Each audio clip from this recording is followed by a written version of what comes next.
Saludos amigos, los invitamos a escuchar La Mesa Redonda, The Round Table, donde discutimos los temas del día, hablando de política, educación y otros temas, locales, regionales y mundiales, por USA la Radio. And hey, we're back, and it's another week with the Round Table with Fernando Mendez. Now, I'm Martin Pratt, and I'm joining the studio with two guests. Before we get to our guests, just wanted to run down a couple of things for Philadelphia and some news that we had that was kind of, I don't really think it's breaking news per se, but it's definitely interesting news. Besides, we talked about last week Philadelphia's flood plan.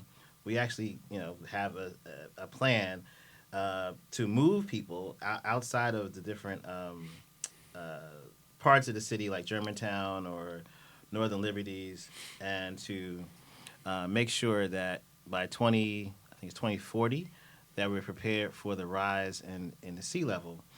One of the other things that was really interesting to me that I thought was kind of breaking news is that as of this weekend, you're going to find electronic bikes at the Indigo docking stations again because there was a actual dragnet. It was called Operation Pegasus that happened, which it was designed to find all the stolen bikes. So for over the weekend, you couldn't find any bikes anywhere. They're back.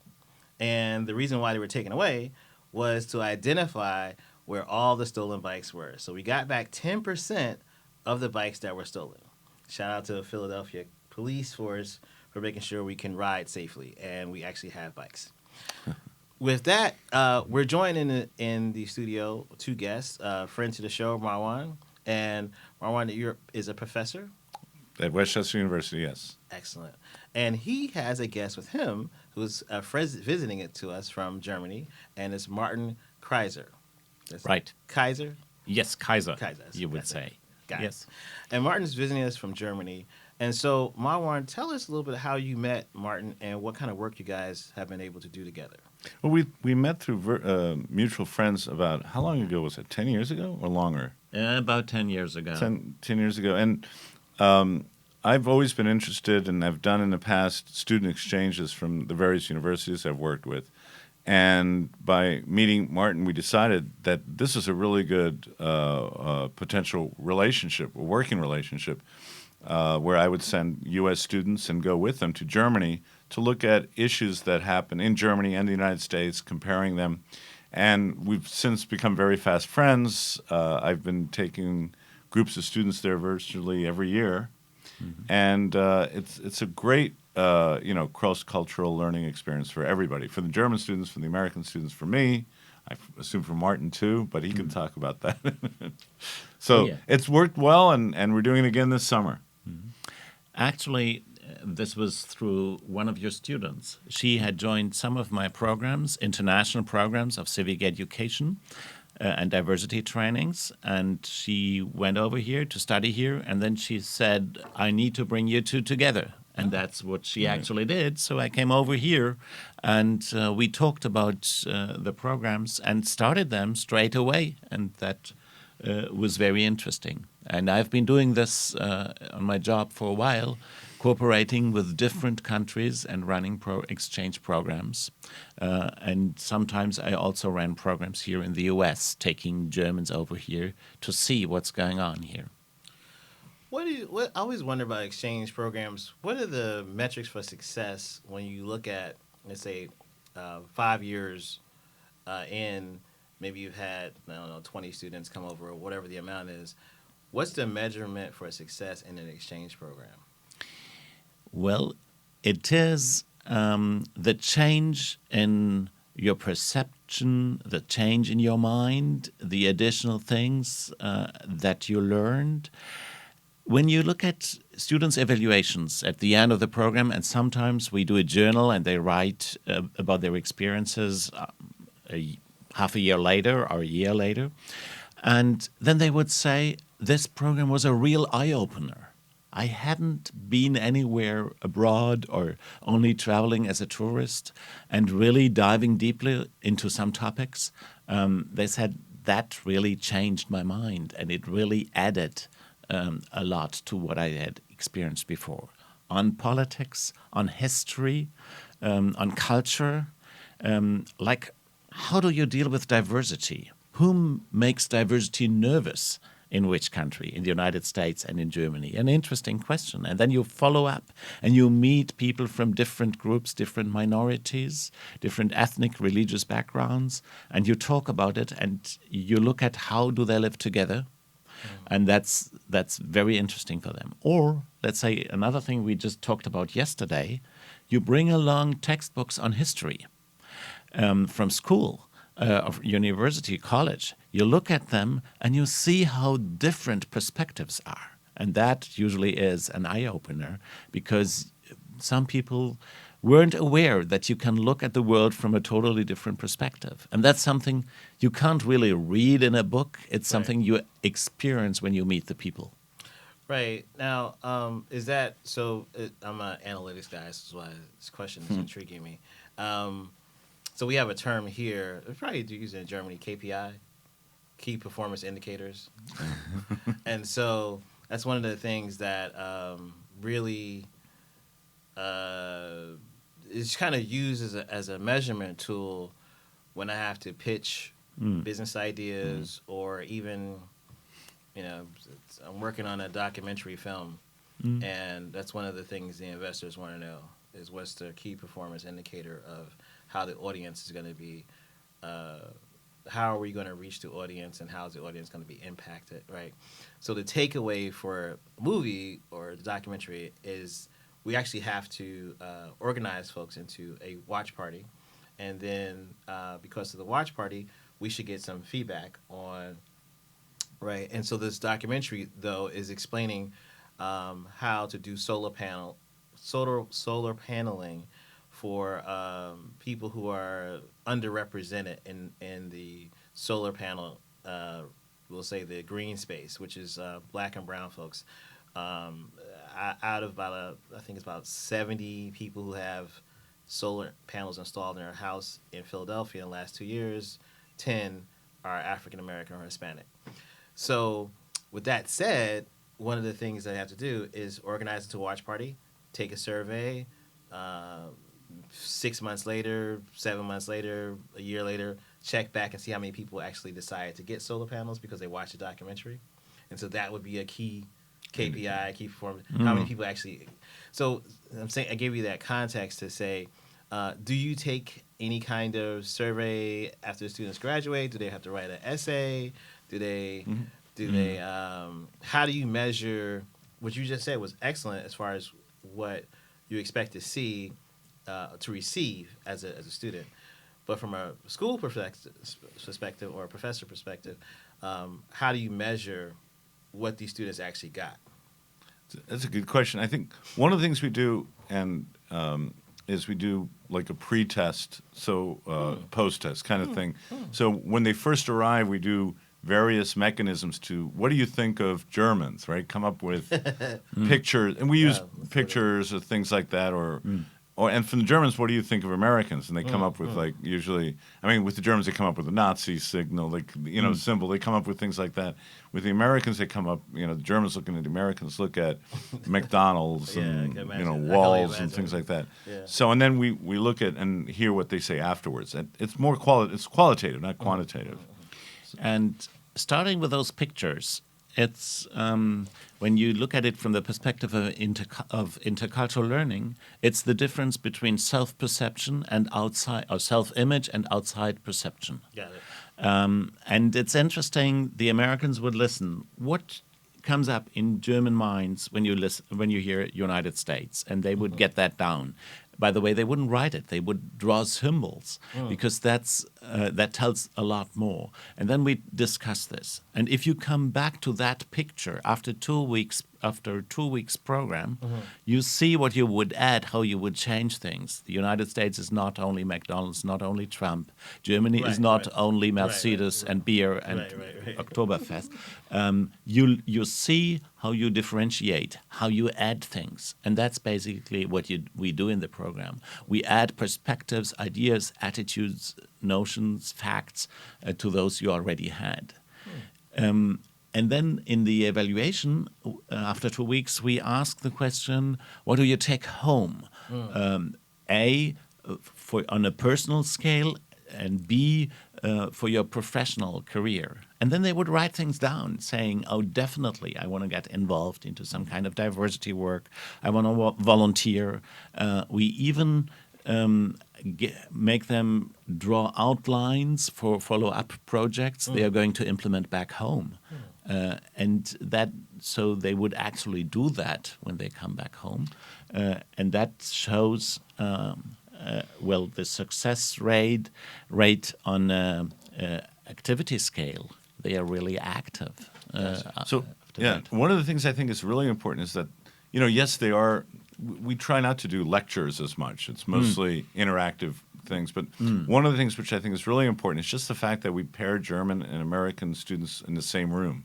So you have a German, the American kids have a German roommate, and that is especially important. Oh, you mean in the same living? Right. In a two bedroom. I mean, a one bedroom, double room, and so that's really important because that's that the non-structured learning. The other thing which is really important is this campus that we're on that Martin runs, his facility, the Gustav Stresemann Institute, a beautiful 4 or 5 building campus.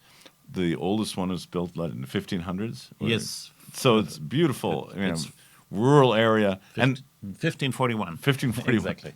And it's a rural area. And so, we're basically kind of self-contained. We have all our events there. And it's really good to break down all these, break down people's perceptions of each other. We're forced to interact. And then there's a bar, like typical German. There's a bar on campus. So after our day's work, we always come and share a couple drinks. Drinking age is 16, but we don't encourage anybody to drink. But I think those non-structured parts are in a lot of ways even more, or complement the structured things. Yes, the concept behind that is living and learning under one roof. Usually you go to school, you have a lecture, you go back home, you may have to do your homework, whatever. But here, it's all of it is under one roof. And that's very essential for the learning effect. You continue with the discussions you've had in a lecture or in a simulation game or whatever in the evening because you want to still have questions, you still go on. And that really intensifies the learning effect. Right. And that's part of what I'm doing. We call it's a combination of non-formal and academic education. And we run the programs for like 1 week or 2 weeks. This particular one is 2 weeks. And it's very intense. And so we would usually have like 10 days, 9 to 10 days in our center on that campus. And then about 5 days in Berlin. And in Berlin, that's very different, of course, because you have the life of a metropole. You have people there to visit, politicians whom we visit, youth projects, diversity projects, integration projects, and that's really an interesting combination. And that also adds up to a very good learning effect. You brought up a good point about drinking. What's the average age of the student?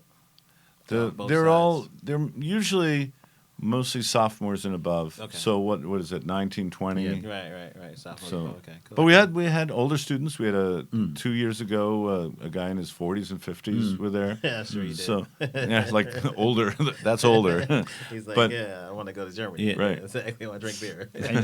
And you mentioned that briefly before. In Germany, young people aged 16 are allowed to have beer and wine. But, we apply mostly American rules. Right. In that, so we don't want to force anything. But we have lectures of what you can and can't do, and we have very strict. But everybody enjoys it. We never had a problem. I have to say we had a really. I was at Villanova at a point, and we brought students to your former institute, and a American student who had met a Polish student there. They actually fell in love and eventually got married. So. Wow. That's one of the best types of intercultural relationships you can have. Oh, that's a potential of the place we have, that you also meet people from other places than Germany just. 2 years ago, the German-American program was paralleled by another program that included people from Germany, Poland, Lithuania, and Northern Ireland. So we did 1 or 2 days together, so they could even see what Europe actually means for young people when they have a chance to meet. So they meet people of places that they might have not even known before, Right, like Lithuania or Northern Ireland. Maybe it's on the news sometimes, but you can hardly imagine what kind of story is behind that, and then you actually meet the people. Do you feel that this would not be possible if the Berlin Wall had not come down? I think it would have been possible, but it would have been different. You see, we would not have people who were born in the eastern part of Germany. Right. Actually, I did a program that was on my first job. I did a program with Americans when the Berlin Wall was still up. And I walked along. I took them to West Berlin. Yeah, It was yeah. difficult to take them to East Berlin. You Yeah, could only yeah, go yeah, on a right. one-day visit. Right. And they didn't understand the concept. We walked along the wall. They saw it. They didn't really get it and said, "Is there a door somewhere? Can you open it and we can go through?" I said, "No, you can't." They'll shoot you. There is, yeah. And they all of a sudden noticed that. Well, you read about it, you hear the news about it, Yeah. but you can't really imagine what it is like. And then they saw it, and that took. And then we went to East Berlin, and they said, "Wow, look at this. People are actually walking on the street, walking their dogs. I even saw someone smile." And I said, "Well, people are living here." And that tells you something about the difference about reading books and seeing an actual place. Yeah, versus propaganda. I think that's interesting. I think it would be interesting to do some type of program like that at the border of Mexico and Texas. I think a lot of Americans, would have no idea what it's like living in a border city and being that close to either that much hatred, that much distrust, and still, like you just said, living your life. Going to the supermarket. Not everybody is carrying a gun and ready to shoot a Mexican, and not every Mexican is an immigrant, and so it's just, it's interesting. That's an interesting lesson that could be kind of investigated. So Martin does also some programs involving Palestinians and Israelis. Right. I want to get to that. Yeah, I want to get to and that one of after we come back from break. All right. Yeah. And I want to talk about what your take on is the rise in far right ideology in Germany.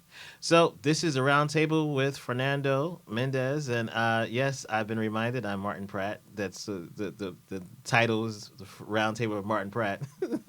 But regardless, Fernando will be back Friday, and we're excited to continue this conversation with Martin Kaiser.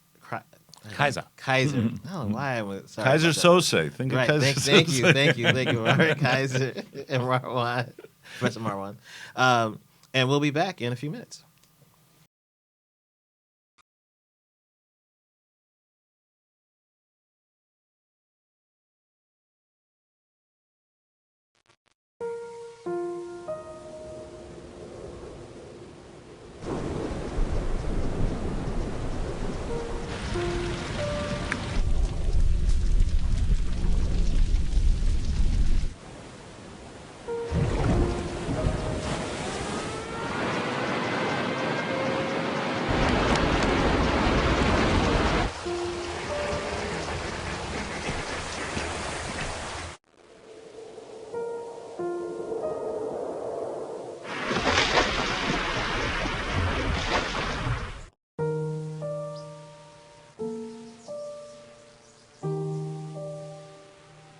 Don't wait. Communicate. Make your emergency plan today. 150 over 90. 180 over 111. 160 over 110. I had a stroke. This is what high blood pressure looks like. You might not feel its symptoms, but the results from a stroke are far from invisible or silent. If you've come off your treatment plan, get back on it or talk with your doctor to create an exercise, diet, and medication plan that works for you. Go to loweryourhbp.org. If I would have followed a treatment plan, I would not be in this situation.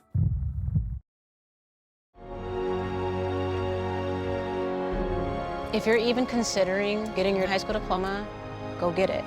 You can do it. Find free adult education classes near you at finishyourdiploma.org. Welcome back. This is the Round Table with Fernando Mendez, and I'm Martin Pratt, and I'm joined in the studio with Martin Kaiser. Very well done. It took a lot. I always wanted to say every other German word. I don't know why. And Marwan, Professor Marwan.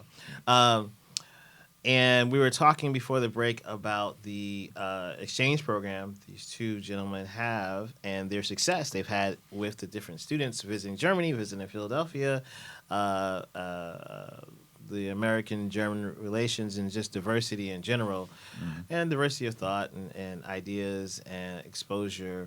And I was asking about the performance indicators. How are they measuring success of this program? We talked about one student actually got married to a Polish student that they met. So that's a pretty successful measurement. But changing topics, someone to speak on your CV, Professor. I saw that you had something to do with you were doing something with Arab Spring. Or can you explain what that is, or what you were doing in Germany with that? Yes, the Arab Spring, which is not really called Arab Spring anymore, but the uprise, the democratic uprise that you had starting to the end of 2010 and then continuing for at least a year or 2 years, and then very different development in different countries, like Egypt going back to a military regime, and Tunisia, developing towards a democracy. What I did and do, I run seminars in democracy education, democracy training, and in diversity training with people from Arab countries. So they come to Germany and they have the trainings together with European young people, and we call that a training in democracy for transformation societies. So societies that are on the verge of either becoming democracies or trying to change toward that. So they come with their special experiences to our institute for 2 weeks, and we discuss and train how you establish patterns of democracy in your civil society, in your environment. They are not like government representatives. They are representatives of civil societies. Right. But if you want to have a stable democracy, that's something you need to work on. And it's also interesting for them to meet people from other countries, right. Because they go through different experiences. Right. Or the people from Arab countries would say, well, you have had a transformation process in European countries like Poland and Lithuania, moving from an authoritarian government toward a democratic government 30 years ago. So what were your experiences? And of course, it's different in each country, but they have a lot to talk about and can draw conclusions. Marwan, I never thought about it before, but I was listening to Professor Martin, and he was explaining what people are exposed to when they come to that course. And in your opinion, is it possible for an Arab country or a predominantly Arab country or nation to really become a democracy? Well, it's working in Tunisia. I mean, it really is. We just did a different program with. I did a program at the Arab American Institute, and we just went over last March to Tunisia, and it's a fantastic change that they're doing. They're going from, they have a real democracy. They've been able to do it. Larger countries like Egypt and right. The problem is Yemen. Right. A lot of these countries could be, right, but the problem is they have a lot of foreign interference. Now, talking about another country that's not Arab, but it's close, Iran. Iran used to have a functioning democracy in the 1950s until the U.S. government overthrew the government. in 1954 and kicked out the prime minister because he wanted to nationalize the oil. So what's happening is it's like in a lot of the African countries. Same things. Borders were drawn by the Europeans. They don't represent any ethnic or national group. So first, people. So it's very easy for either internal class divides or foreign people to come in and play one of the groups against the other.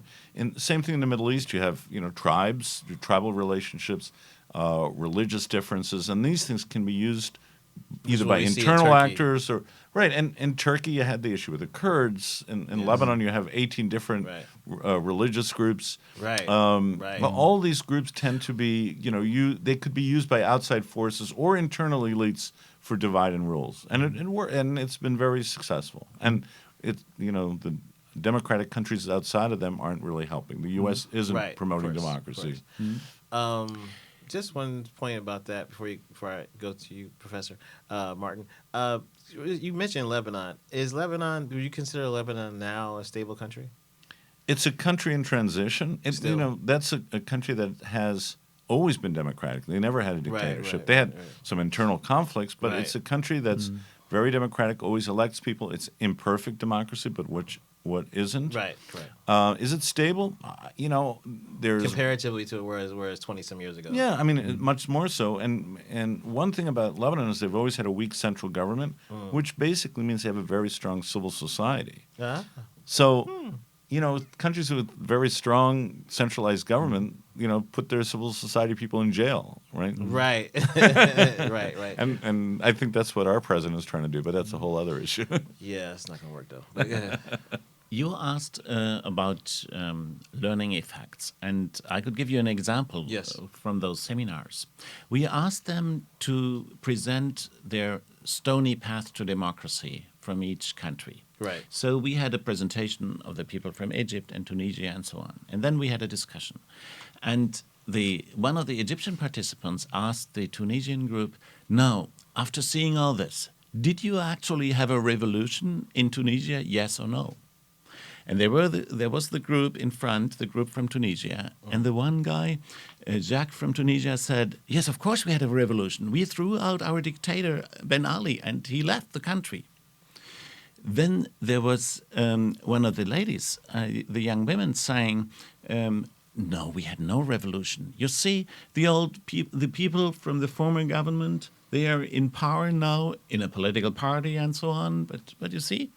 And then there was Hathami, another participant, saying, well, you have to look at the one side of society and another. So depending on what you look at, you can say, yes, we had a revolution or we didn't. And the Egyptians were staying there, looking and saying, oh, wow. So they received 3 different answers from the same country. And that represented diversity. Right. And they didn't have the feeling we have to come up with only one answer, and this is the truth. So the Egyptian group understood. You can have diversity, you can have different opinions, and that means democracy. And I didn't even have to explain it. They just learned it. And that's what happens when you have people together from different countries. Do you guys think that as professors and as learned men, having seen hundreds and probably thousands of students over the years, that something just hit me when you said that and gave that example, was that I've always felt that college was the place that people learn that there's no correct answer. And so the truth is, I'm beginning to realize at 50, the truth is multi-layered. And so do you feel that is something, a key takeaway, completely off topic, a key takeaway from education or the college education experience is that whatever truth that you're searching for, or whatever arena that you're in, whether you're a doctor or you're an engineer or you're an architect or lawyer, whatever is the truth, whatever truth that is that you're trying to get to through this process of not so much learning, but I mean, in dealing with your chosen profession or your passion pursuit, whatever it is, after you come out of school, you should walk away with whatever it is it's going to be multi-layered. It's not going to be yes or no. Do you feel that is that a good or a bad? Off key, or is that? Yeah, nothing static. We need to be always open to to looking at new perspectives, new multi-layered truth. And one of the good things about the programs we do is that a lot of these students coming from Westchester, this is the first time they've been overseas. Very different than the European perspective. Most European countries, have, students have traveled a lot. Americans, and I think this is problematic in our country, don't travel. Right. We have the lowest rate of passport acquisition per capita of any country in the world, right? And I think we're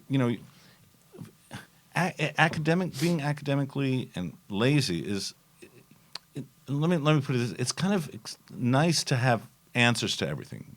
There aren't answers to everything, but a lot of people feel there is one truth, and is it with religion or with this or with that, and it's much more difficult, I think, to realize that things change, things aren't static. We learn new things all the time. It changes our perspective, and you see that, I think, with populism and with progressivism and people,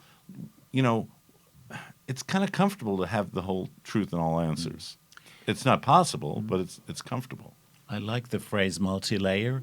In the theory of intercultural learning, you would call it multi-perspective approach, and that's something you've got to learn. The next program we are running in this summer is called To Tell the Truth. And it's kind of playing with words, and of course we will find out there is not the truth, and that if they learn that, that's very important. And what I want to teach them is not so much considering something to be the truth, but the way of asking the right questions. If you stop asking questions, that's very difficult. And like I have had people from the United States in programs, and they said that was the first time I met a Muslim person from the Middle East. Yeah. Or the first time a Palestinian actually met a person from Israel. And that makes a whole lot of a difference. And so you add a lot of perspectives to the ones that you already had. And yes, definitely, that will be multi-layers to the truth. But, in just even in our domestic content, in the United States, there's been a wonderful study. I wish I could quote it. I forgot it. But it said that people who live in homogeneous areas are scared of heterogeneity. They're frightened by heterogeneity. Right. People who live in heterogeneity, the heterogeneous areas next to them. Right. People who grow up and live in a heterogeneous area love it. They like meeting African Americans, Muslims, Latina, whatever. The other ones are scared. So what we need to do, both in a domestic context but also an international context, is increase the avenues and possibilities of meeting people and talking to people. Because how could you hate a African American or a Muslim or if you get to know them? They're or a gay person. They're just like you. They have their own perspective. Yeah, it's kind of confusing to some degree when you. I think. So I grew up in New Jersey, but then I left and I went to New York, and I just realizing in this conversation that I've been around a lot of college experience, and my last radio show, I spent 13 years on the air on the campus of City College in New York at the station that is broadcast from City College. And so I every day, well, not every day, but the show's only on Mondays. But anyway, I interacted with college students. I've had a bunch of college interns throughout the years, and I was on the board of the Art Institute for New York. And it's always been, I just realized that it's always been this thing where I've had to really try to get that particular student to expand their location specific. Because I think in my opinion, it's the truth based on wherever your location. Like the person that said that, well, look, the government, the same people are in the same position. They're just the head guy's gone, but it's the same people. Well, her perspective was because she was able to see from her perch that. But the other person who didn't see that and saw, we had a revolution, he may have been in a different perch. So his location, the truth is kind of slightly location specific or adjacent. And anyway, I have this theory about kids. And so this generation Z, that's the 0 to 19-year-olds right now, I believe our great grandparents came back. So they're I call it the returnee generation. We have a 3-year-old, well, she's 4 this year, that's in North Carolina. She's selling lemonade to fund diapers for homeless babies. Mm-hmm. How did she get that? Like, where did she get that? Then in Philly, we have an 8-year-old, that's a 9-year-old now, that's cutting hair for free because she was mad that her brother dropped out of barber school and the family couldn't afford the loan, so she didn't want the money to go to waste. What 8-year-old does that? Then there's a 4-year-old, and also out of North Carolina. He goes to Atlanta every other weekend to feed the homeless. He has his father. He's 4. So I feel like this generation that is just getting into college this year or last year, and maybe because I got out of school when I was 16, and my brothers went to college when they were 14. So maybe they've been in school for 2 or 3 years. The Zs are the generation that can really have this conversation where they're able to think they're able to think interdisciplinarian. They're able to see multiple platforms at the same time. Not so much because of technology or anything, but I believe for some reason, innate to their generation, they are doers. They may be complete F-ups, eating laundry pods. And unfortunately, we've had the last 2 months in America, we've had 3 kids who are 16 kill their entire families. But my point is that unlike the millennials, this generation is a generation of doers. They do something, whether it's good or bad, whatever it is. And because they're doers, you have to be able to process. You can't do something and not understand the steps to do it. Whereas the millennial felt like they were, I had 20 of them with me for a whole year. And it felt like they were just stagnant. They were just like stuck in this space, smoked a lot of weed, did a lot of ecstasy or drugs, but they didn't move. Whereas Zs are like, they're moving, where they're moving and how they move, but for the most part, they're either passionate, they're pursuers, they decide I want to do something. Anyway, my point in saying that was that my question to you is going to be, in the conversation about meeting others and understanding who other people are, do you find, or have you found in the last 3 years, a difference in the students than the last 7 years? More openness, more talkative, more questions. This is hard to say. Sure. It's interesting what you described about the doers. Right.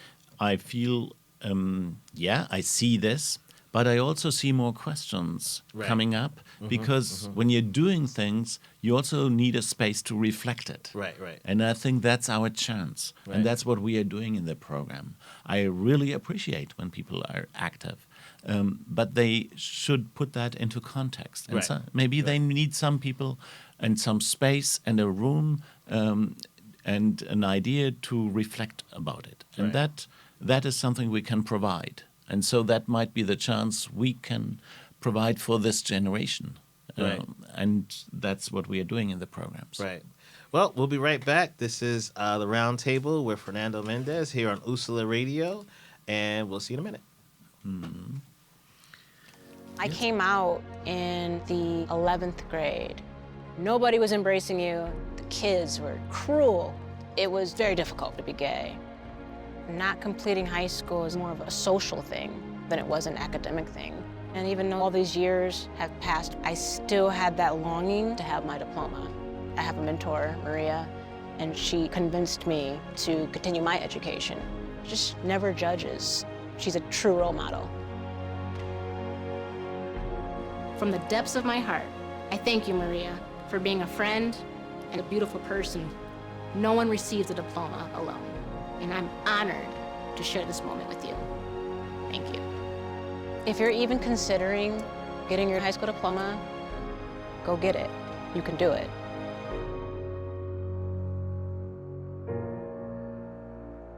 Find free adult education classes near you at finishyourdiploma.org.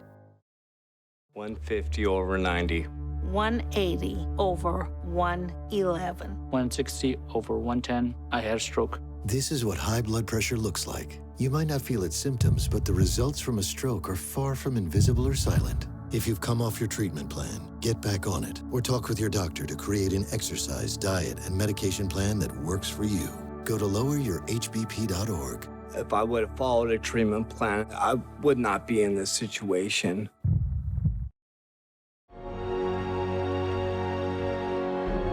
If you're even considering getting your high school diploma, go get it. You can do it. Find free adult education classes near you at finishyourdiploma.org.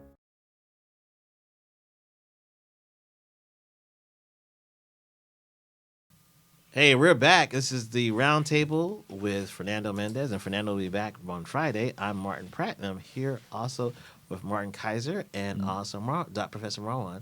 And we were talking about, before the break, about the link between Generation Z and what they're doing and the exchange program that both professors run between Germany and America, and the concentration on diversity of voices, particularly focused on Arab American or not American, Arab and Palestinians around the world. And I was asking about Generation Z, my whole theory about the returnees. And, you know, if you ever hear me talk on the show, you know, I always talk about Zs being our salvation. But moving past that to really getting to, I guess, to meet the last 15 minutes to talk about what's going on in Germany as opposed to what's going on in America, as opposed to what's going on in the United Kingdom. And also, I'm curious, really curious, though, about what the Germans feel about Trump. And is he as much of a joke there as he is here? Well, of course, you have very different opinions about Trump. You have the right-wing people, the right-wing populists, Right. who actually support Trump and who think that they have similar ideas. If you look closer at them, you can have doubts, but they like his approach, Right, of course. and support it. The majority of the Germans, I feel, would not support Trump, would not support his way of running politics, Right. his way of giving interviews, his Right, way of right, communication, right. and there is a real critical view. And from my personal perspective, I'm a political scientist. Right, from my right. background, I'd say what I consider to be very dangerous is if you cannot really, if you're unpredictable in the way you act in politics. Right. And even especially if you're on top of a superpower, predictability is an important thing. Even if you're very conservative or very progressive, Right. people know what your line is and what you're going on with. Yeah. So kind of back to that question a little bit. Yeah. So is there a daily, like here there's a daily kind of, I don't want to say comedy, but it's a daily take on him as he's a joke. Like he's literally a joke on every day. And is that, you know, obviously Germany's not, we're in America, so we're living it.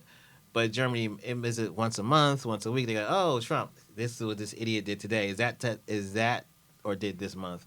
Is that kind of what the Germans, or is it just like news, like just like it was with Bush, or just like it was Obama? It's they take it seriously. Like this guy is the president of the United States. He's, like you said, a world power, and he did X, Y, and Z. For us, it's a comedy of errors or a comedy of tragedy, but it's nevertheless we treat it very comedically.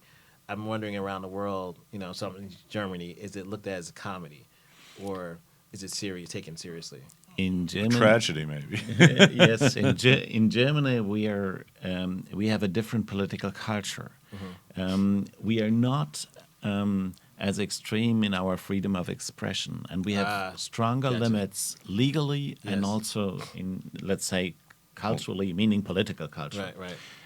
So saying this is a joke or a comedy wouldn't go along with the general patterns of communication. Gotcha. But it goes that way. Predictability is one point that I made that goes into that direction. There is, you said tragedy, Marwan. There is, sometimes people are frightened. Yeah.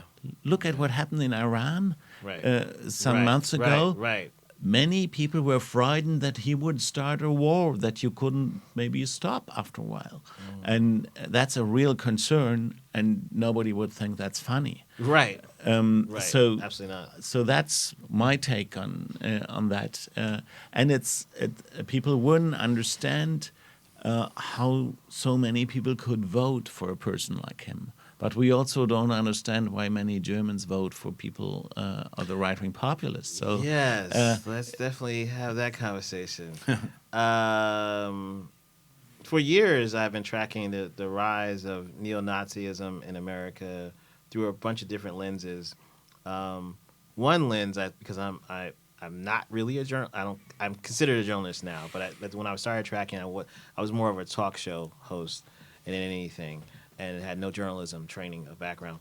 But that said, when I started to see the rise in America, it started to go up, and they use different terms. A lot of them are German, to kind of hide in plain sight. Like in New York, there's an area in New York called the Lower East Side.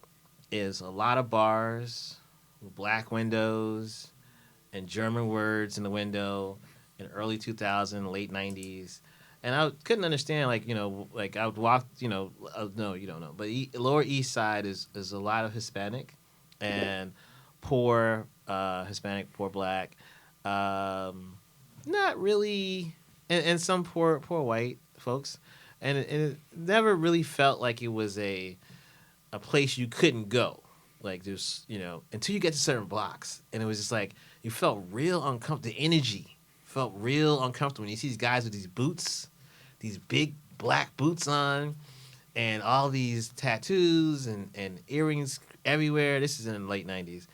And I just felt weird. So that's what got me started investigating neo-Nazis in New York. And since then, they've, they have scaled, as we say in business. They have gone to whole new heights. That said, one of the things that Daily Beast reported on some years ago was the rise of neo-Nazis killing sheriffs, and they were going around the country, getting out of jail, and law enforcement wasn't saying much about when the articles come out. But I'm saying all that to say that what I'm experiencing in America when it comes to the shift of neo-Nazism becoming mainstream. Has that always been the case in Germany for the last 20-some years, that neo-Nazis you might be on a train, you see a neo-Nazi, it's like, oh, yeah, he's a Nazi. And, it's like, it's an everyday occurrence. For us, it's kind of, and even now, my point is that even now, it's still hidden.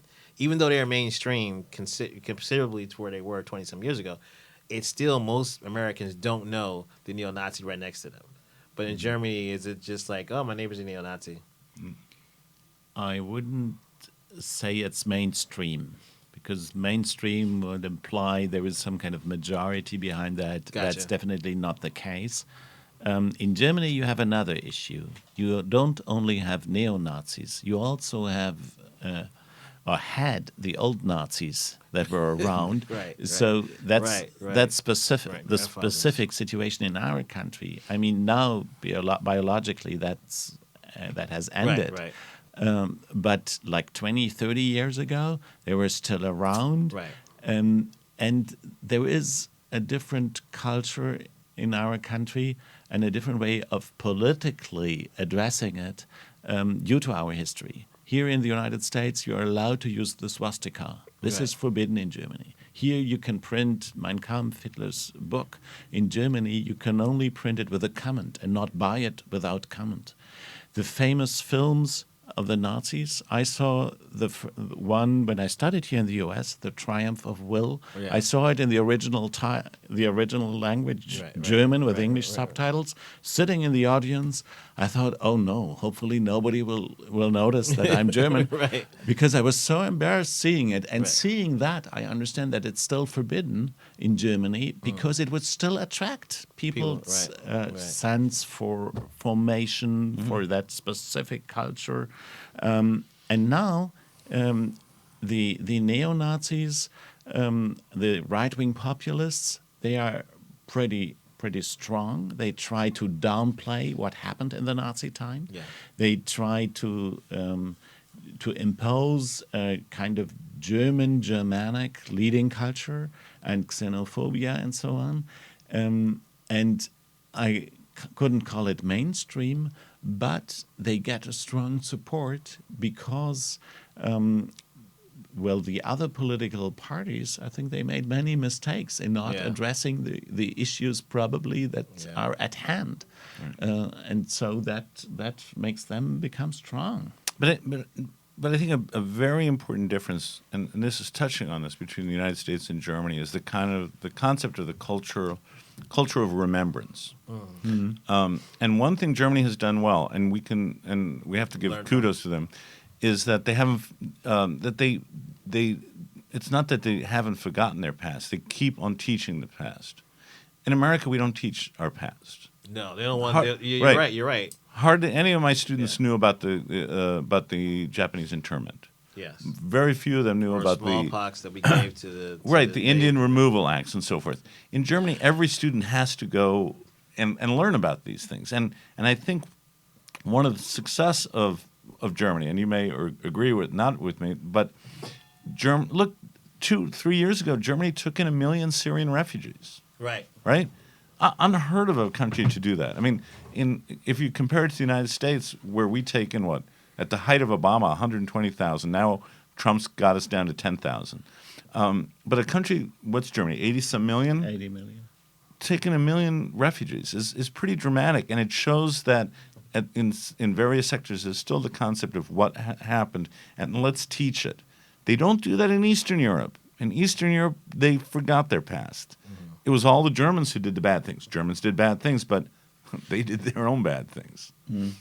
I agree saying this about Germany. We do have a very distinguished culture of remembrance. Intentional. You got intentionality about it. Right. I don't agree to 100% to Eastern Europe. They had for quite a few years a good culture of remembrance in Poland, but that's a different topic. Right. Coming back to Germany, yes, we learn about the past, we deal with it, and that helps and creates sensitivity. I remember running a German-American exchange program here in the U.S., and on one day we went to the Holocaust Museum in Washington, D.C. Very good museum. People learned a lot. And then we had the reflection on it. Right. And the Germans said, we understand that there is a Holocaust Museum in the U.S. because there are many Jewish immigrants from Germany and so on. And back then we didn't have a big museum. Now we do have them in Germany on that issue. And then they said, okay, we understand that. But here, where is the museum on the sensitive issues on American history? Where is the Vietnam Museum? Back then, they didn't talk about indigenic population. They said, where is the Vietnam Museum? And then we looked at the Vietnam Memorial, and people would say, that's not what we were thinking of. And there was no African American museum. Right. That's again the now learning. We have 3. The learning effect. The American group was sitting there and saying, "Oh, wow, that question didn't come up yet." So that's what we are trying to look at carefully. Right. But still, though we have this culture of remembrance, there is still that issue of right-wing populists saying, yes, it wasn't all that bad. Did the 1 million Syrians? Was that under his current chancellor? Yep. Yes. Okay. That was 2015. Do you feel that, notwithstanding the great blessing that she did, do you feel that was the beginning and end of Merkel's reign of power, or Merkel's, because I think it was so. That's what her, at least what I see. That's what people keep beating her up with. They keep beating her up with that every year. It's you took 1 million immigrants in. Well, it's still controversial, right? And it's still there are still people with very different opinions about that. I think what it shows is that we didn't come to a good public debate on Germany being an immigration society. We are, and we have to move on after stating that, and not discussing if we are or if we are not. Right. And then we come to different issues, and we have to really discuss publicly what it means to be a diverse society, an immigrant society, There are so many issues. We are very backward in digitalization. If you look at that, very much. Those are the issues that should be addressed and are not really, because many politicians only think up to the edge of the next election or period, if that's your approach, you don't pick up issues that need a longer care. So there are many things we need to discuss. We need to talk about. And let me just throw something out about the immigration and the Syrian refugees. My relatives in Germany are originally from what's now the Czech Republic. They were in a German enclave. They were refugees during the Second World War. They came and wound up going to what was then West Germany. They're working class people in a small town or a small city. And when the Syrians came over, one would expect that demographic to be, oh, we don't want those people here. But they're like, we were refugees and we were treated poorly. Let's embrace them. And it was a real, and the interesting thing about Germany is that every German family has a refugee story of their own, right? Most German families have relatives who were refugees during the war and so forth. So there's a different kind of culture in, like we said, the culture of remembrance. But we were refugees. We should accept refugees, and that's not all over. There are some people who don't want the refugees, but I think we have to give credit there. I think the way they've treated that has been mostly successful. Has been mostly successful. I would argue that at least from an outside perspective, that was the start of the rise. That gave a lot of fuel to the rise of far right. So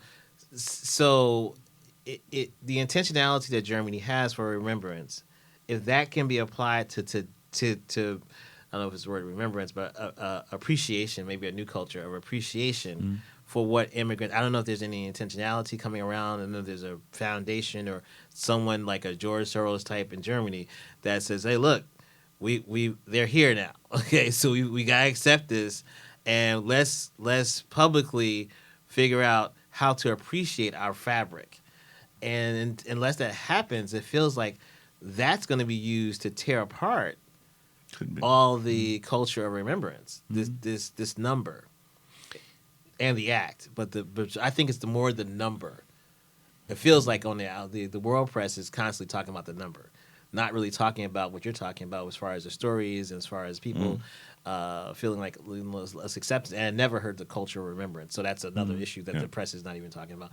But moving forward, how does the parties or the country itself say, okay, they're here, so we now have to accept this, and let's not use this as a beating up each other anymore, and let's move on. See it as a chance. Right. See it as a possibility. Right. We need workers, qualified workers, and there is a chance for getting them. Gotcha.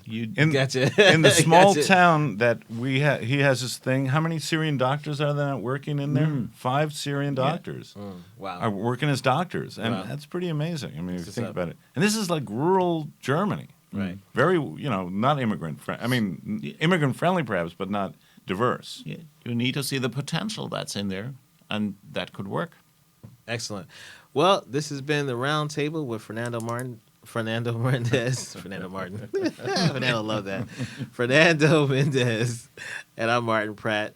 Martin, we're joined with Professor Martin Kaiser and Professor Dr. Marwan. And we were talking today about Arab and German relations, Arab, Philadelphia, Germany student exchange programs, and just kind of the temperature of what's happening in Germany. I think we definitely just scratched the surface.